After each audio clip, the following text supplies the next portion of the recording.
It's good to see you, and those watching online and in Gallup, it's great to see you as well. I'm going to spend just a few moments talking before we get into the heart of the message. We're kind of in a crazy time right now, and I think there's a lot of information out there. There's a lot of misinformation out there. Um, in my 20 some years, 25 plus years of leading churches, as far as a lead pastor, this is uncharted waters that we are in, and I will tell you that staff and elders, we are continuing to meet and discuss regularly what decisions will need to be made into the future and various things like that.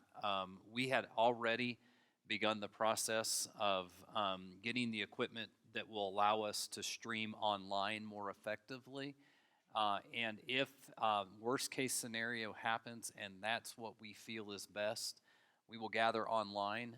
We will do all that we can to not do that and so on. But I just want to let you know that we want to do what's best ultimately for everyone.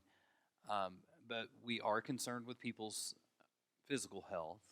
We're also concerned with everyone's spiritual health. And so we want to be able to kind of bring both of those into consideration. And so, yeah, I'll say that most situations I'm in, I know what to do. And I've always felt like I'm a decisive leader, and this one has left me in a place where there's a little bit of indecisiveness going on. Also note that whatever decision we make, and I can say this because of emails I have received, whatever decision we make, many will be happy with, and many will not be happy with, and so on. And I've already gotten both sides of those and so on. So I'm okay with that. But so I want to pray before we get into our message here today. But before that, I do want to bring one item of prayer concern to everyone. Errol Stepp was is the founding pastor of Valley View. His wife, Rita, has been diagnosed with brain tumor. I got a text early this morning from him saying that over the last couple of weeks they've been in the ER this weekend. The tumor has grown, different things like that. So I want to lift that up this morning as well. Father God, I thank you, and I just thank you for our time together. And as we even think about the technology that you have given us, as we can be together even online right now. God, we just lean on you, and we lean on your wisdom. And I actually pray for myself and the elders and the staff of this church that we seek your wisdom in this kind of area of life that is completely new to us. And Father, I pray to you as King of Kings and Lord of Lords that we also know that you're the great physician. And as the great physician, we pray that you bring a halt to this, and knowing that it is within your power to do, whether it was within your will to do. And I pray for Errol and Rita right now. I pray for healing in her body. Father, I glorify you, and I thank you, and I praise you in Jesus' name. Amen. So I'm going to say something, a bit of confession, and some of the younger crowd in the room will probably think that by me admitting this, I'm old, and it's okay. You can think that. But I have not seen all of the Avengers movies. So if you understand the Avengers movies and so on like that, I just have not. And I'm going to say I'm at the age that quite honestly, 2 hours in front of a TV, it's a crapshoot whether I'm going to stay awake or not. So, that as far as watching a movie is concerned, that may or may not happen. But there is one scene from the Avengers in 2012 that I absolutely love. And it's actually set in Germany, and there's a crowd out in the streets, and Loki shows up. Loki is the villain of the movie. He's the Norse god Loki. And as people are gathered around, and he is exuding his power over them, he says these words, "Kneel before me." I said, kneel. Is not this simpler? Is this not your natural state? Later goes on to say these words, you were made to be ruled. In the end, you will always kneel. And as everyone is kneeling, there is one elderly gentleman who stands up and says these words, not to men like you. And Loki says, there are no men like me. And the older gentleman says, there will always be men like you. You see, I love this. And I love this because it really tells us that in our world, there is always going to be a pressure to kneel. There is always going to be a pressure to bow to the things of this world, whether it be our jobs, whether it be our community, whether it be our recreation time, whether it be our government, our political party, whatever it might be, there's always going to be pressure to kneel to the things of this world. But one of the things that we're reminded of as we're talking about living in between two worlds is we don't belong to this world, that our allegiance and loyalty are not to the matters of this earth. And so with this, one of the things that I have to ask is this question, how do we stand when everyone else is kneeling? How do we stand in this world and say, we're not going to bow to that? We're not going to bow to that. We're only going to kneel before our Father in heaven. How do we stand? As we think about that question, we're actually going to look at two stories from the book of Daniel today. We're going to be starting with Daniel chapter 2. That's page 737 in the Bibles that are in seats in front of you if you want to use one of those. But with that, I also think that we can ask another question. How do we remain calm when everyone else is panicking? How do we remain calm when everyone else is panicking? Because the reality is, right now, everyone else is panicking. And everybody else is going crazy. And folks, I don't know what to make of this. There's people who are a whole lot smarter than me that are out there. But the reality is the world is losing its mind right now. And I believe, and this is just my own personal opinion, that this is bigger than this world, that there is a cosmic spiritual warfare going on.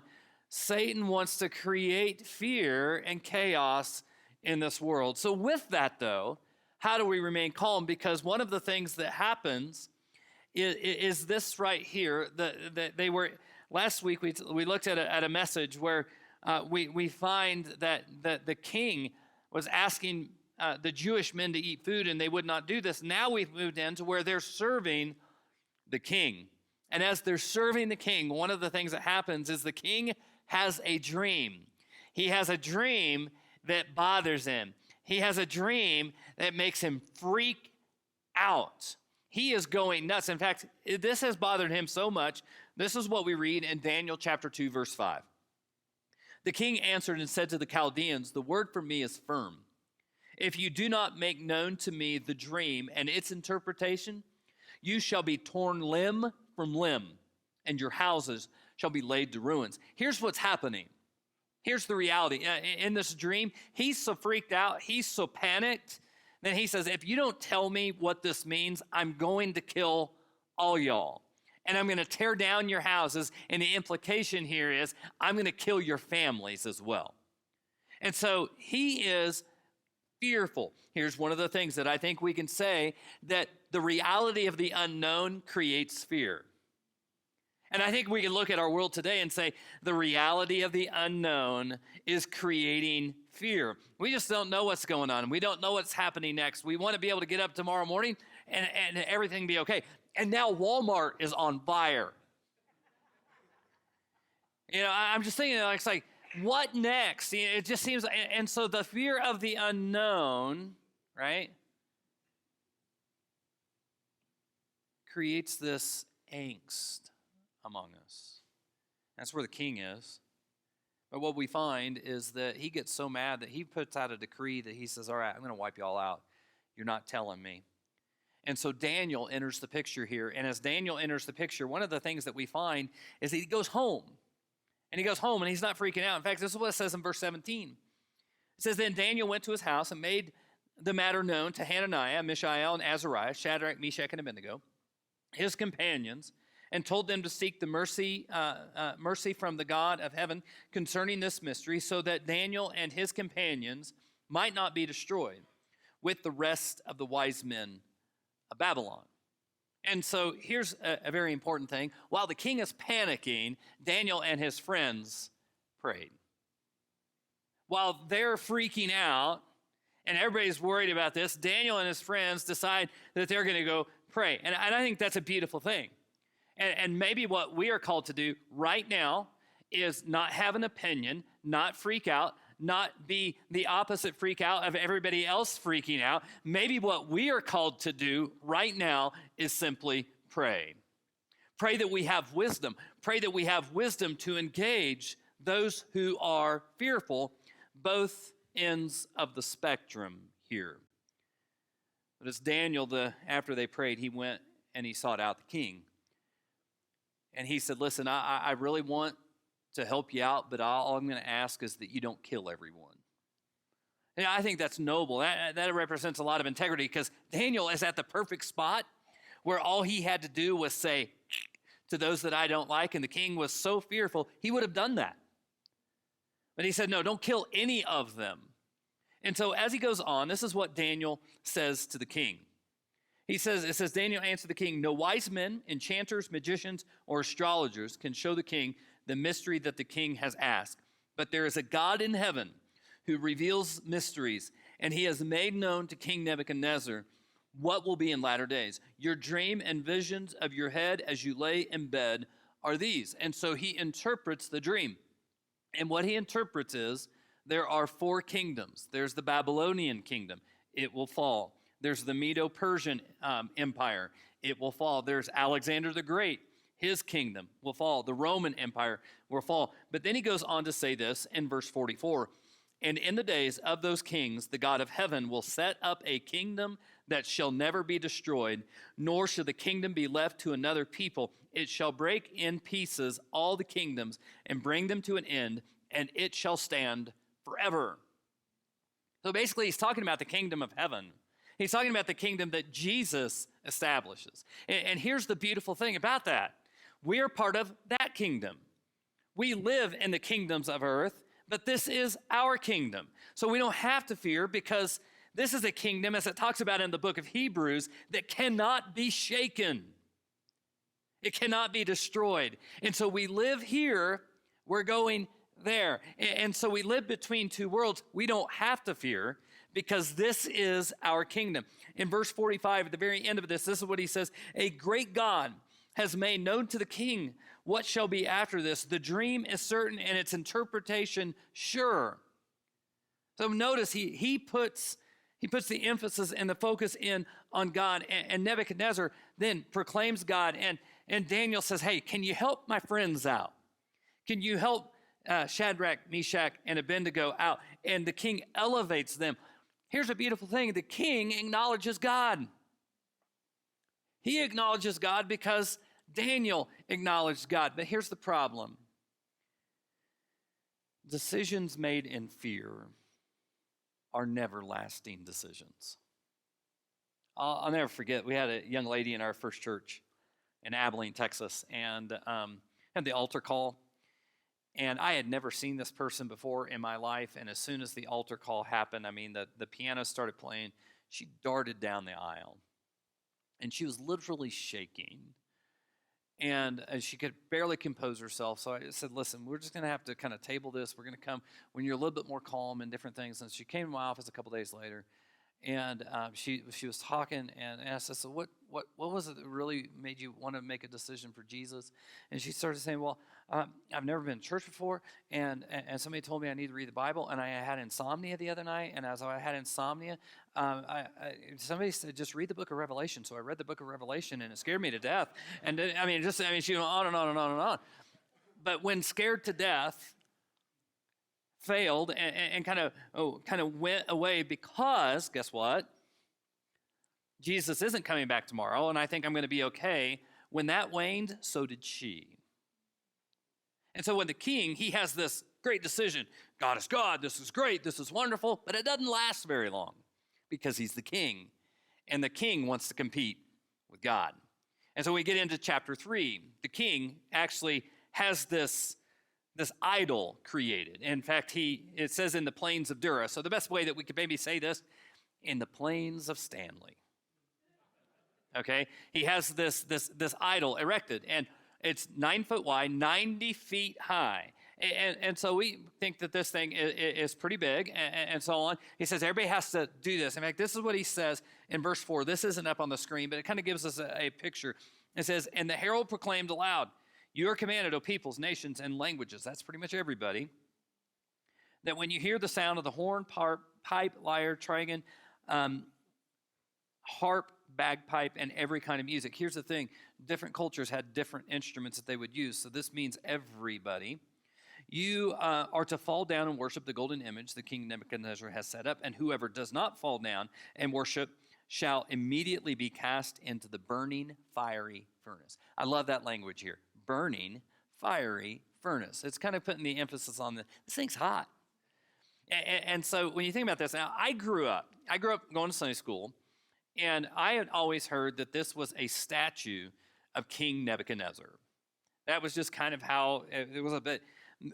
Many theologians think it probably wasn't a statue of the king, given that it was 9 foot wide, 90 foot high.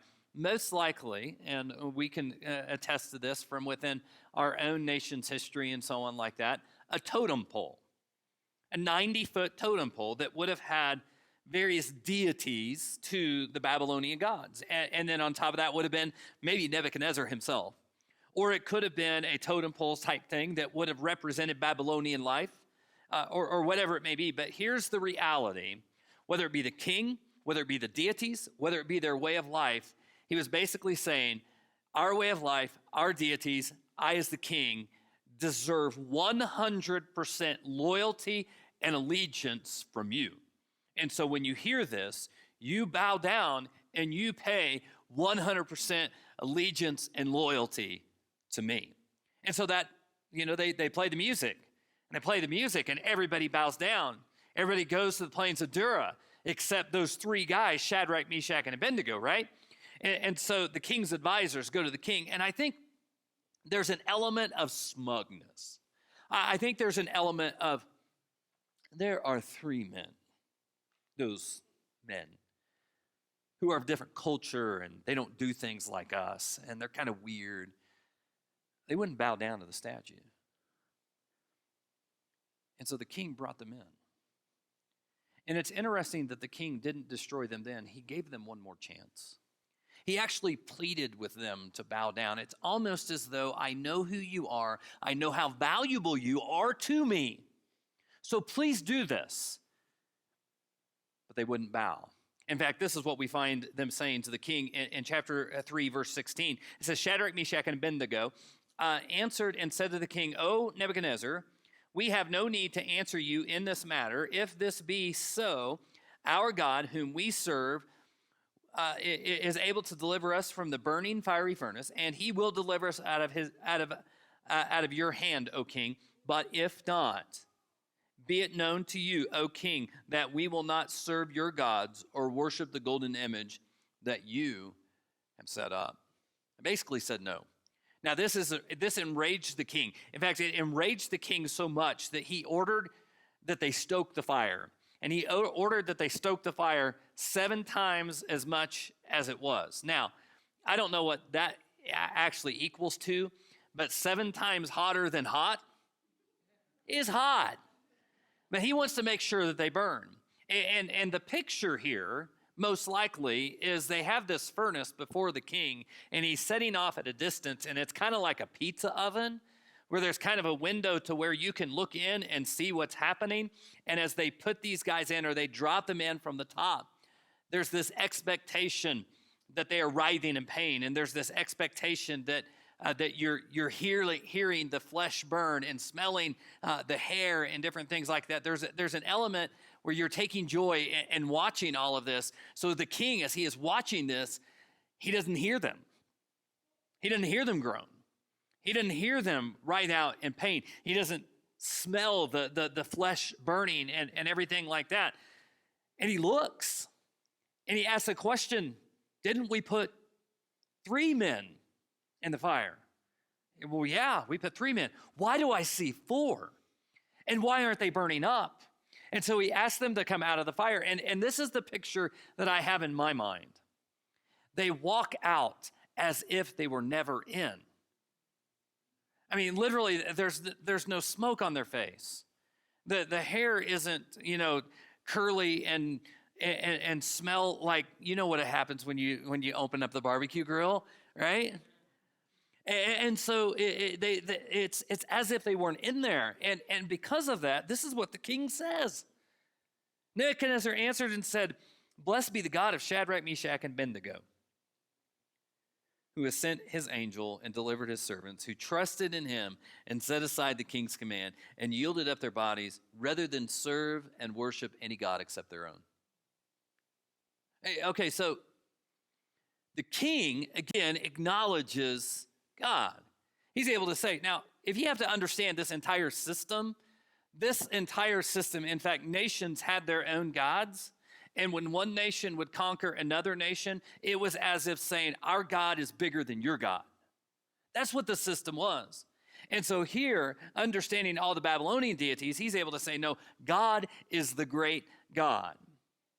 But again, these guys, it's because they didn't kneel. Because they didn't bow.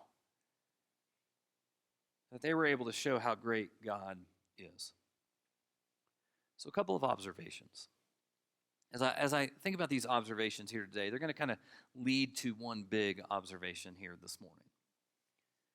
When I think about this, one of the things I have to say is that these men, Shadrach, Meshach, and Abednego, and Daniel, they engaged a godless culture. They engaged a godless culture, and I think it's so important that we understand that as they engaged a godless culture, one of the things that they were able to do is that they were in high levels of government with godless people. And it kind of tells me something very important. In fact, you may be looking at your job right now saying, I hate the people I work with. The people I work with are crazy. People I work with are godless. People I work with are just horrible people. Now, I don't say that because we got great people that work here at Valley View. I'm just going to tell you, but you probably have people where you work with, or you have to work with on a daily basis that are like, I can't believe that God has placed me next to these people, because you're out in the public and private sector. And this is one of the things I'm just going to say. We need godly people, both in the private and public sector of everything, that are with people that are not like us, that have values that are different than us. And one of the things that I even find is Daniel expressed how much he was for people who were not for him. They throw him under the bus in a heartbeat. When he had the chance to throw them under the bus, he went to the king and said, don't destroy them. And so the reality is God has called us to be part of his kingdom, but he has placed us here in this world so that we might be light in this world. But one of the things here, we find something about government. Now, when I say this, please understand that I'm not bashing government here today. I'm just saying from this, we find the natural tendency of government. And the natural tendency of government is to claim the sphere of God. There's actually a video series called The Truth Project. It was put out by Focus on the Family. Del Tackett led it. He's a K-State grad, great guy. Love K-State grads, right? So anyway, Del Tackett said that God, everything is within his sphere. But there is also the sphere of government and family and religion.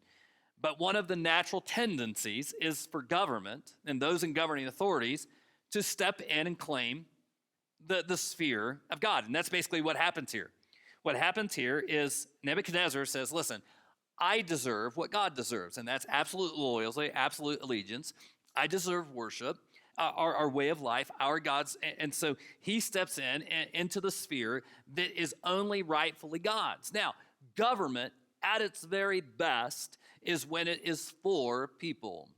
Now, I know there's a lot of opinions out there. I know there's a lot of stuff going on, but one of the things that I think is something I can say right now, with all of the frenzy, with all of what we do not know, with all of the anxiety and so on, I hope and I pray that government is working for people and that they're doing what is best for us and they have our well-being in mind. But that's not always the case, because governments every once in a while do this thing called genocide, where they decide a subgroup of people, they decide a race or an ethnicity doesn't deserve to be around because they're less than or they're a threat. And sometimes governments say that there's this ethnic group or this color of skin or whatever it is doesn't deserve the same civil rights that we deserve. And government tends to do things like they determine what life is and what life is not. They tend to determine when life begins and when it does not begin. They tend to determine when life can end at our hands. They tend to step in and just even recently have begun to really redefine what marriage is. And the reality is none of these belong to government. They all belong to God. And when we step in and from a government level and tackle these sort of things, things go awry. And so this is not an America thing. This is a global thing, and this is a historical thing. This is what happens when government says, no, we want to be God. And that's what Nebuchadnezzar did. He wanted to be God.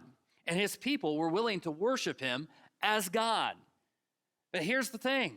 There were three men. We don't know where Daniel is. Probably Daniel's over managing the government while this is going on. But there are three men. When everyone else is bowing, they're standing up because they're not going to kneel when everyone else is bowing. I mean, that's the reality. And I'll just say this. We all have idols all around us. Truth. And we don't have a 90-foot idol in the plains of Stanley that we all go out and worship. We have different kinds of idols, things like work, even things like family, peer groups, friends, drugs, alcohol, pornography, food, you name it. Things that we bow down to every day. Maybe it's even just our me time. Maybe it's our TV. Can I tell you what the number one God in America is today? Comfort. Comfort. You know why I know that? Toilet paper. Seriously. Why was that the first to go? Why was it the first to go? Because we all have that brand that we like, and so what we're afraid of losing is the comfort of our lives, how life operates. And so why was that the first to go? Because it's a comfort item. And we think about that. How many of us are addicted to comfort? How many of us bow to comfort? I just heard Walmart's on fire. I'm thinking, what am I going to do 2 times a day? I have to go to Walmart, right? So the reality is, we don't like having our life adjusted and interfered with in any way. So my question, though, how could they stand when everybody else kneeled? And I think there's an answer. I think it's a very important answer, because this is what we find in verse 27 and 28, Daniel chapter 2. Daniel answered the king and said, no wise men, enchanters, magicians, or astrologers can show the king the mystery that the king has asked, but there is a God in heaven who reveals mysteries. If you got your own Bible or your iPad or whatever, I'd underline the words, but there's a God in heaven who reveals mysteries. Because go on down into verse 45. At the end of verse 45, Daniel says this, a great God has made known to the king what shall be after this. Going to chapter 3, Shadrach, Meshach, and Abednego answered and said to the king, O Nebuchadnezzar, we have no need to answer you in this matter. If this be so, our God, whom we serve, is able to deliver us from the burning fiery furnace, and he will deliver us out of your hand, O king. Here's what I know. Here's what I figured out. Their spotlight, these four men, the spotlight of their life was relentlessly on God. When it could have been on themselves, when it could have been on fear, when it could have been on survival and self-preservation, they still kept the spotlight of their life on God. So let me ask this question here today. Who gets the spotlight of your life? Now, I would love to sit up here today and say, without a shadow of a doubt, that Jesus gets the spotlight of my life all the time. I know me, and I know that there are people in this room who know me and know that that's not always the case. Oftentimes, spotlight's on me. Times like this, I just want a cocoon. Times like this, when everybody is asking me and I've got to be in decision mode all the time, cabin in Alaska where I can be a fur trader. That's what I want to do. I mean, you think about this. I mean, I've never been to Alaska, but it just sounds really good right now. Because I want the spotlight to be on me. And so I'm going to suggest something here today, and this is our bottom line, but the reality is this. Our biggest battle will always be keeping the spotlight on Jesus. That's going to be that's the big thing. That's the battle in life. The battle that's going on right now, not the battle. The battle is how can we keep the spotlight on Jesus? These men kept the spotlight on God because it was a relentless focus. And they were able to do what they did because their spotlight was on God and not themselves. But there will always be a temptation. There will always be a pull for us to put the spotlight on something other than this. So let me just share. Even in the church, the spotlight has got to stay on Jesus. But there's always a temptation, there's always a pull to make it something other than this. 15 years ago, I was very political in my preaching. In fact, if some of you who might have been around during that time might remember that I might have preached my party line as much as I would have preached Jesus. But I reached a point many years ago where I said, I can make people part of my party, but if I don't lead them to Jesus, they still go to hell. And I, since then, have had people come to me and say, you need to preach more on politics.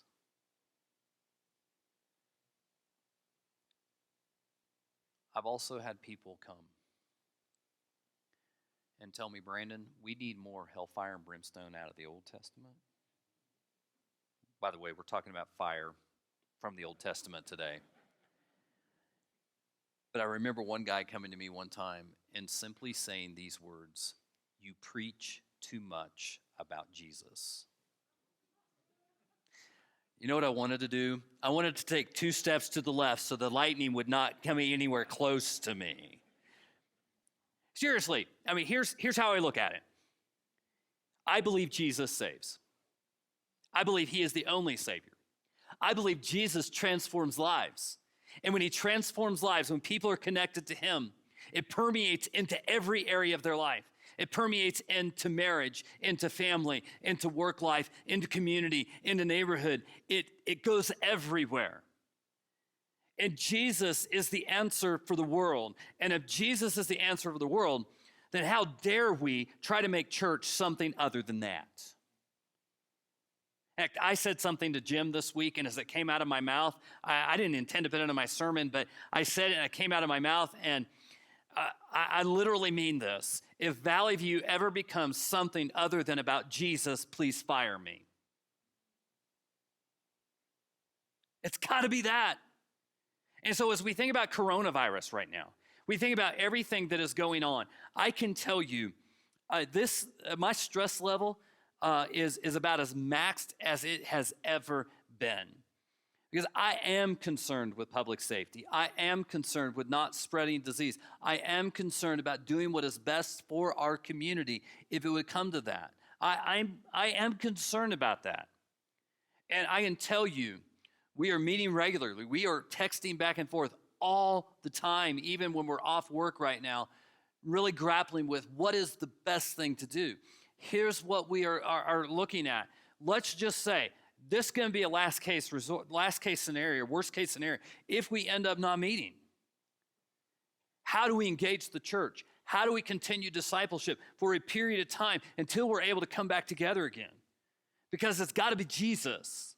And remarkably, I'm just going to tell you, God has been working us through some things in the office and in our staff that we've been saying, okay, when are we going to roll this out? When are we going to roll this out? When are we going to do this? It's remarkable that now we're looking at saying now.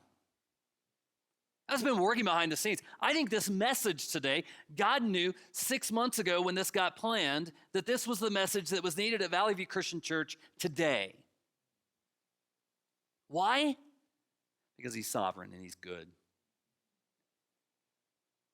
And so, no matter how we meet, no matter how we gather,